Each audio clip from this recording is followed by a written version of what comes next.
The high-profile trial of Neville Mutsvangwa hits another roadblock. The trial of Neville Mutsvangwa, along with Simbarashe Tichingana and Elias Majachani, has been postponed. The state requested more time to complete their investigations.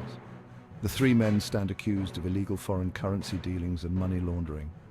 Neville Mutsvangwa also faces a separate charge for unauthorized possession of a Starlink router. The trial is now rescheduled for August 28. In a twist, Monica Mutsvangwa, Neville's mother and a ZANU-PF official, insists the charges are fabricated. She claims her son is being targeted unfairly. Stay tuned as we continue to follow this developing story. Will justice be served, or is this an example of political maneuvering?